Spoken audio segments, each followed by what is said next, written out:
Welcome. Day 4. Congratulations, you've made day 4. I'm excited for everyone. I'm going to give you a second to hop on here.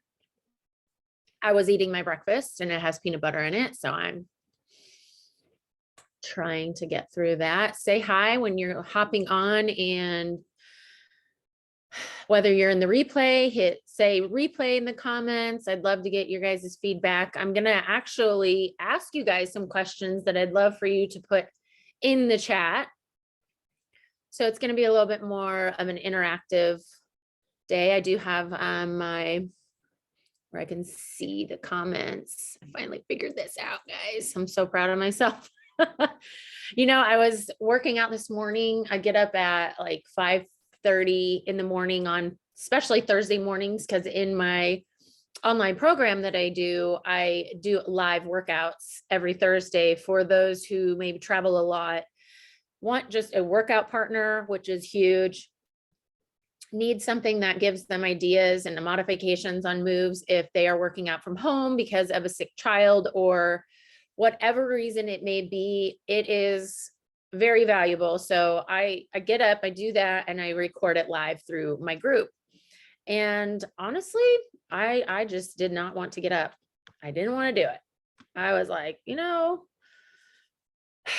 I could negotiate my way out of this. I really could. But what's my day look like? I have a pretty good back-to-back day. I jam pack everything when my daughter goes to school on Tuesdays and Thursdays. And do I want to leave that to chance on getting my workout in? Because I know how I beat myself up sometimes, which I always coach people not to do that, but it's part of it. It's there.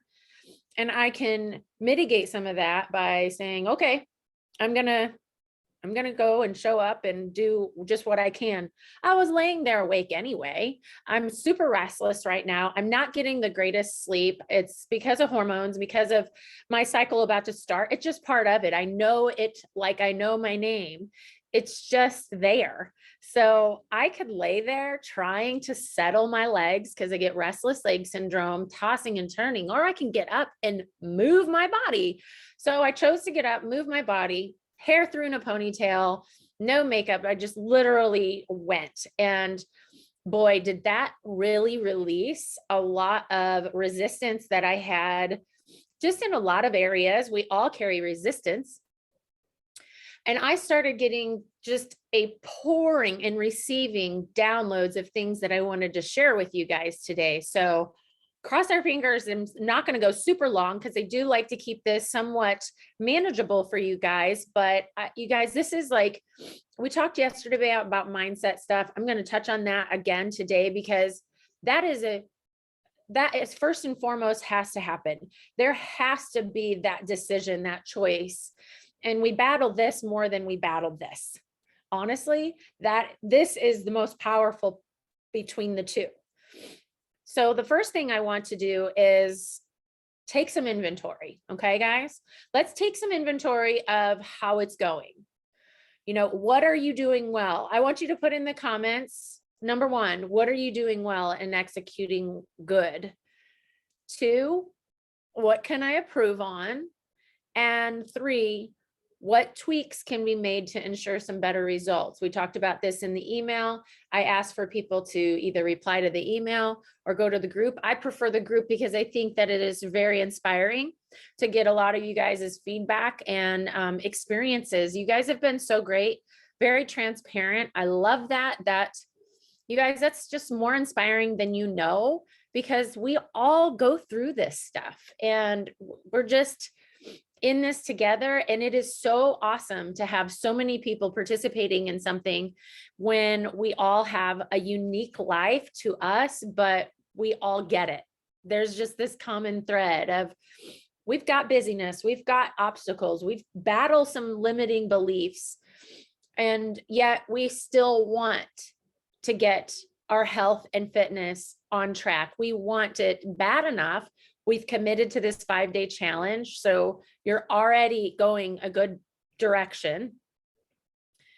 So So put those things in the comments, what you're doing well, what you could improve on, and some tweaks that you could make specifically. Get specific, whether it be water intake, getting your meals in, at least 3 meals a day, y'all.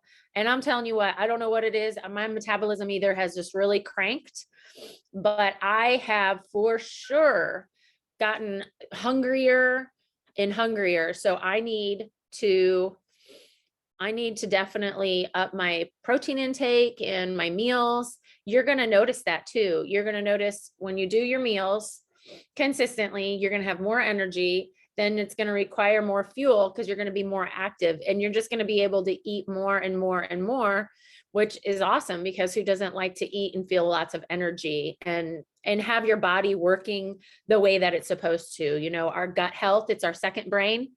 And that's really important on what we put in our body consistently. You know, it's not all equal. You know, I could show you a plate that has a Reese's peanut butter cup on it, and I can tell you the amount of sugar, carbs it has, and the amount of protein and all of that. And then I can get a similar plate that's got the same macros, but then all these free macros. And I could say, okay, you choose which one do you think is going to give your body the support that it needs to do what it was designed to do. It's kind of obvious. Do we want the Reese's peanut butter cup? Sure. And no one's telling you you can't have that at the right time. Maybe when you have your treat meal, or when you do a big leg day and you're like, you know what?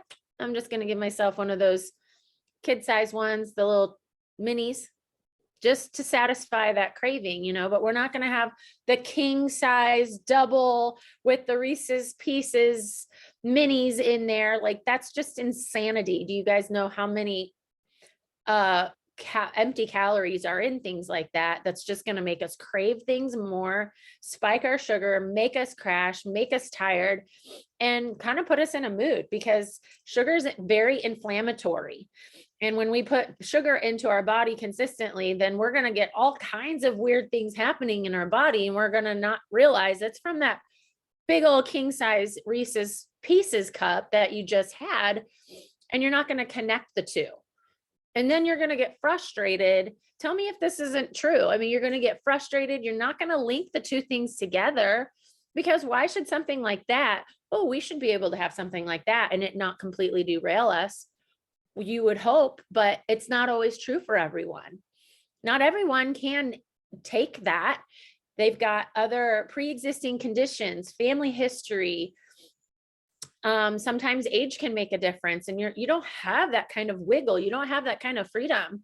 That's why treat meals are so important, because it's going to give you that one moment that where, like, the things you crave, which changes as you go, it's going to give you that satisfaction where you can just not worry about it and get the things that you crave and have what it is that you want and enjoy it, and then get right back on track. So that's why those are super important. So I'd love to get your feedback on those 3 things. And I want to talk about the mindset area. I was doing my workout and I talk to the camera all the time. Even if no one's hopped on live with me, they watch it later. It's just the perfect time for me to do the live and then post it on the timeline. So I get downloads. I receive thoughts, and they're gold. And I just started in the middle of doing my workout, printed out all this stuff, because I started making voice notes to this. And one of the biggest things I was thinking about is, like, you know, we show up every day and we can get frustrated. We can get frustrated that we may not see the results that we want right away, you know, and so then we tend to not want to show up. And you know, this process and this journey is a very delayed gratification kind of thing. And I was just thinking about how we teach our kids about delayed gratification. We live in a world that is just instantaneous. We can scroll, we can swipe, we can, you know, hit the link, and we can get satisfied for just that split second. And then we need to get stimuli again. We need to get it again and again. And our attention span is getting smaller and smaller. I think it's even less than a nap right now. Due to our just environment and our society, you know. So as we preach to our kids about delayed gratification, it's important that you remember that as well in your journey, because it's important that you show up every single day and then realize it's like layers of tissue paper. You don't see maybe 4 or 5 layers, but as you layer and as you, I consider that going to the gym or making your meals, prepping your meals, doing all these things and creating this daily life and these daily habits, eventually the stack's going to get bigger and you're going to notice it. But at first, it's very hard to see sometimes. And so it really reminded me, think about a time in your life where you were dedicated. Like you followed through on something hard, college, a certification in something, if you got licensed in something, even being a parent, like those are hard things. Those are things that like you don't necessarily feel like doing. You don't feel like showing up. You don't feel like studying. You don't feel like getting your kid that last glass of water, and you're tired, you want to go to bed. You don't feel like wanting to show up all the time for your relationships, spouses and partners and things like that. Think about all the times you wanted to quit. Did you? How'd you get through it? Think about, take yourself back to that time where it was a grind. And what was it that kept making you show up? How did you get through it? What self-talk did you give yourself to get on the other side of that hard? So some of it may be fueled by needing to support your family, like going to work, and you may be proving to someone who didn't believe you could do something that you could. It could be a lack of options that you showed up. It may be because you've come this far and then it would be a waste in the effort if you didn't follow through. There could be a lot of things driving you to continue going, right? If you've done something like that, you can do this. You can. It's the same thing. Think of all the pain you've gone through in your life. Are you still here? I think about that. I think about I think about the physical pain I've been in my life. That would be birthing Jasmine. Some of you know and some of you don't, but she was a home birth, and so obviously natural birth, and she has 11-pound 6-ounce baby. I don't think I could have ever experienced more pain in my life than bringing her into this world. And that really made me feel strong. It really showed me what I could survive, and not just survive, but like so proud of this accomplishment. I had never had a natural birth with my other 3 children, and definitely not a home birth. So I did one of the scariest things I could have imagined then.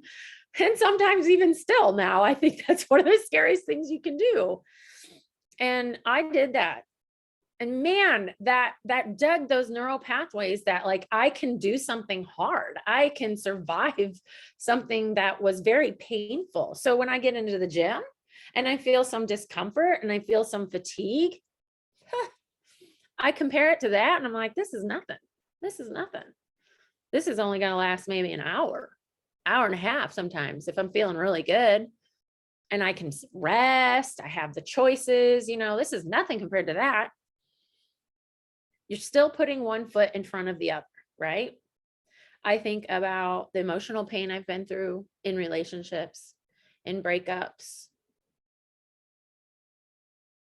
being a parent. Boy, that's hard, right? It's like your heart's just outside your body walking around, right? And you're doing it. You're showing up every day. And it's not easy. Probably the hardest job I've ever done. But it's worth it.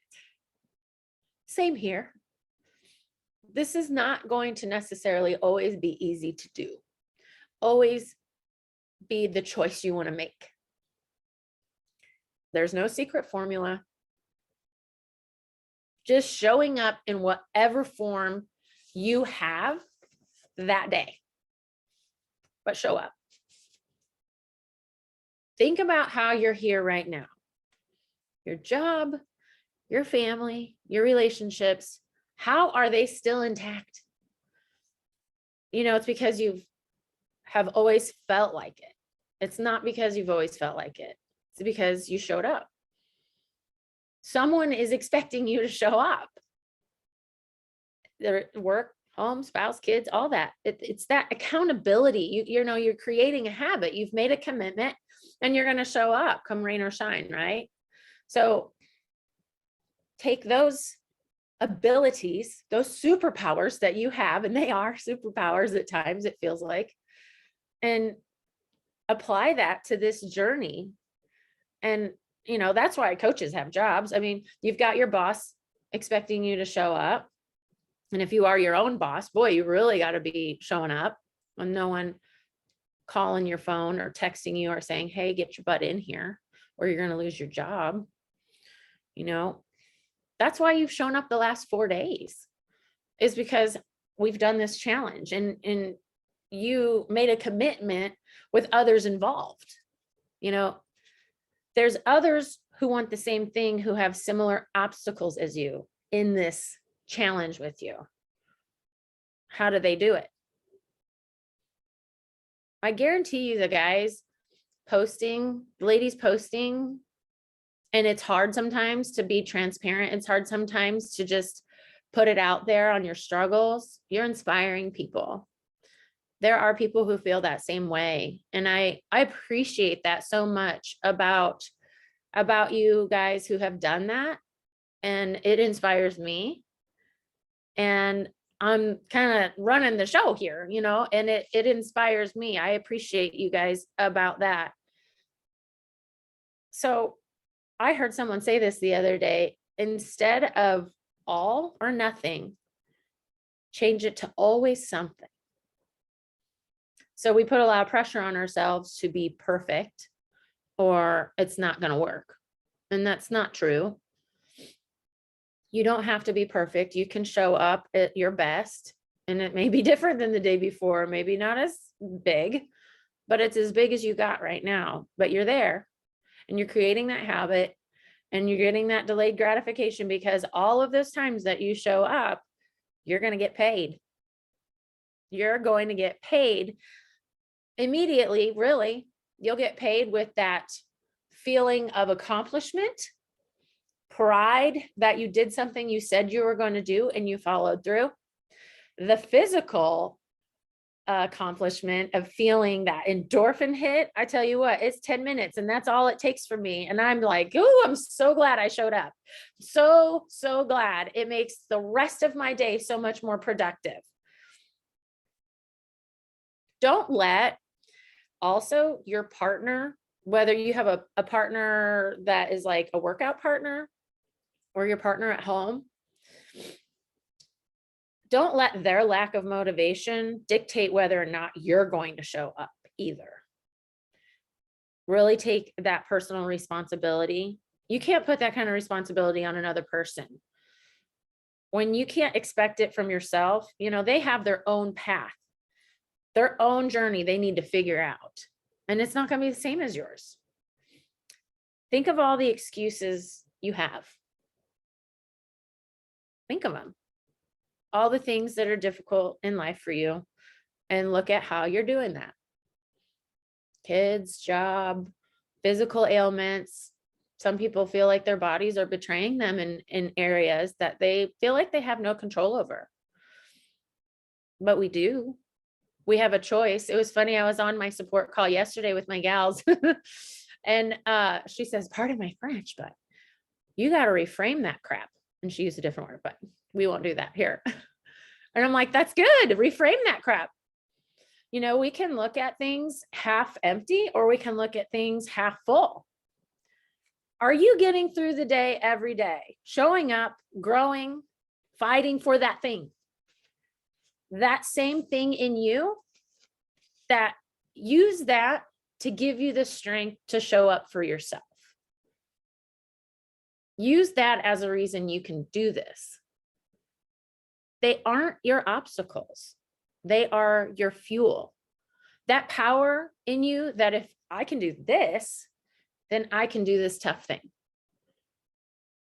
You got to leverage the hard times as proof that you can set up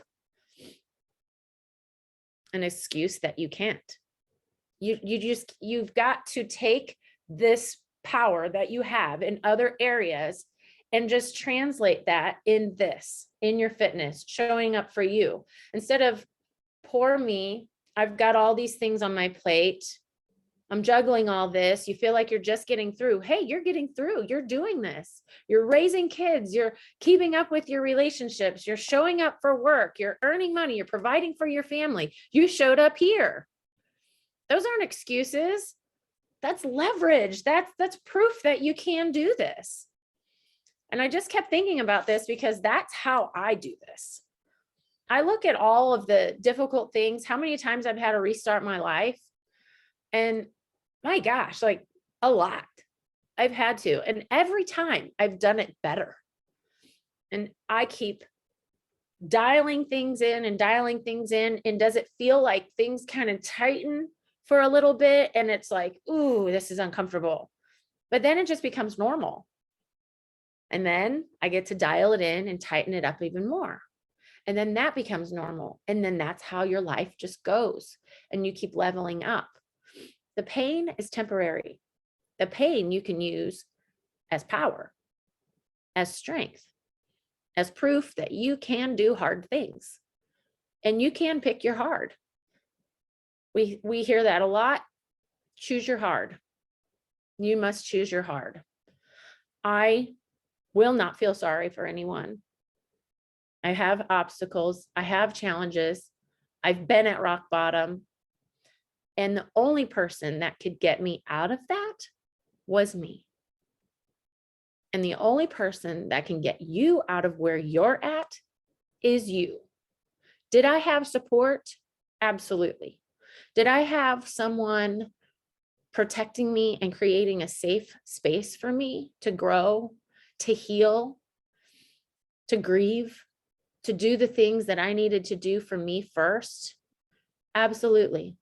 That's why I'm even here, for others to be able to have that safe space, to be able to fall apart and feel like it's not the end of the world, because it's not.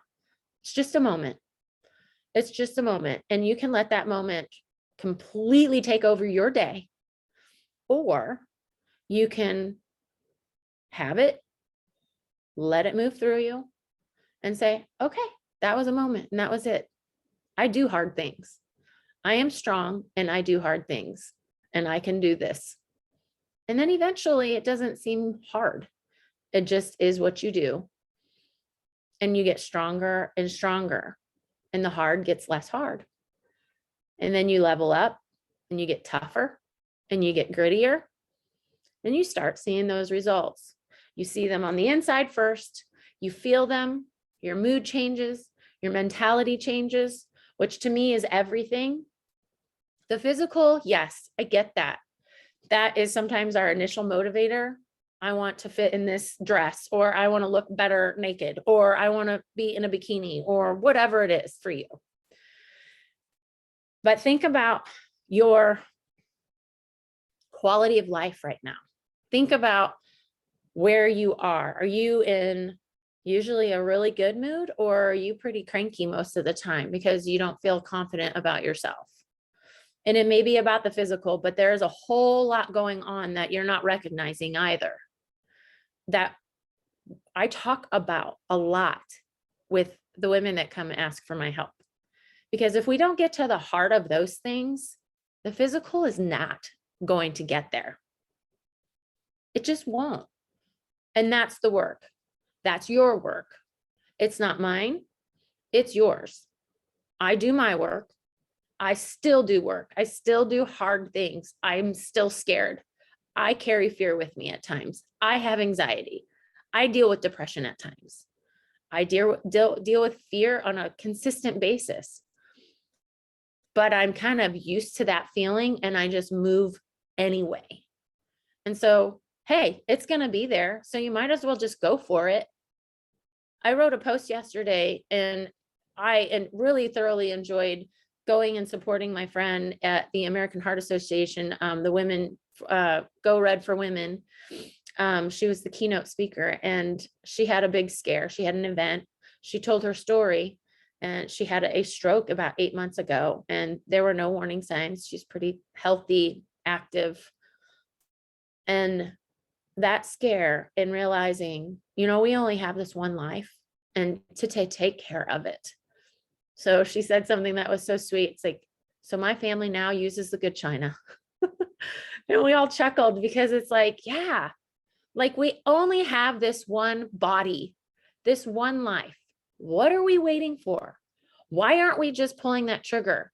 Is it uncomfortable? Yeah, but so is life. Being a parent's uncomfortable. It's very uncomfortable.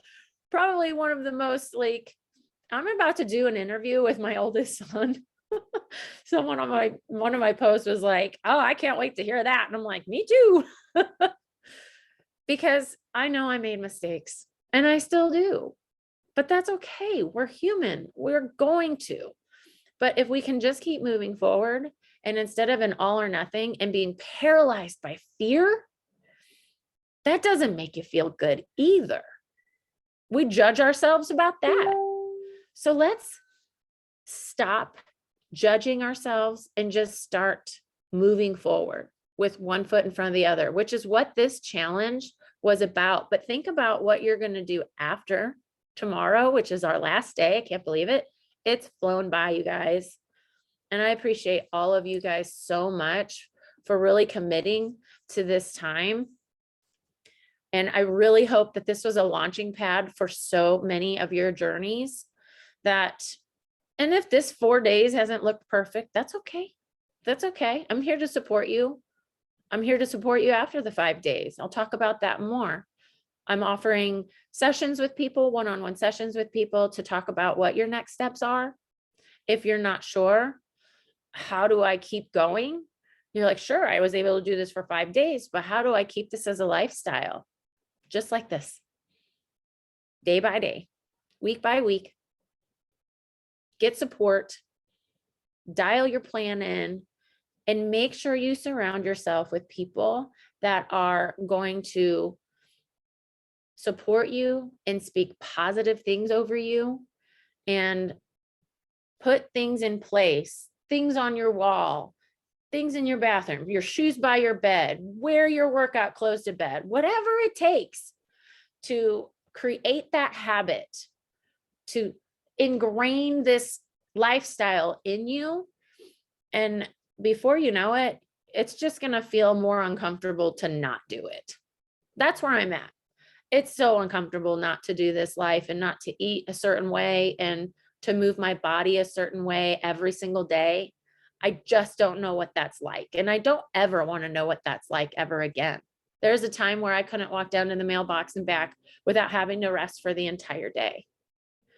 And I won't ever be there again. And I was young. I'm getting older. I'm going to be grandma. So there's no excuses, though. We are as young as we want to be and want to feel. And our mind is what's going to keep us going. So work on that mindset, journal those things, get that accountability, get a coach, get that support, because it is worth all of the grind that there is, and the obstacles that might be thrown in your way. Don't let them derail you, because this is worth the journey 100%. So I can't wait to read your guys's posts on all those questions, what you're doing well, what you could improve on, and some tweaks that you could make. I will, of course, comment on all of them. And we did not get a workout today. I'm giving you a rest, but if you want to do a workout, you can choose any of the 3 that you've received so far, and continue moving your body. That is just fine. But our bodies also benefit greatly from rest. So feel free to rest. Think about where your head's at. Do some internal dialogue and internal work. Think about some limiting beliefs that you might be having that are going on, that, jot down your fears, jot down, some excuses that you think you're making, and turn them into your strengths. That's my best advice for you right now, is get rid of those. but you can't really get rid of them, but you just need to reframe it. Reframe it and look at how strong you are and how much you've already gone through and gotten on the other side of. That's really important to recognize that in ourselves. Have a wonderful day, you guys. And I can't wait to read your guys' posts throughout the day. We'll see you tomorrow, same time, same place.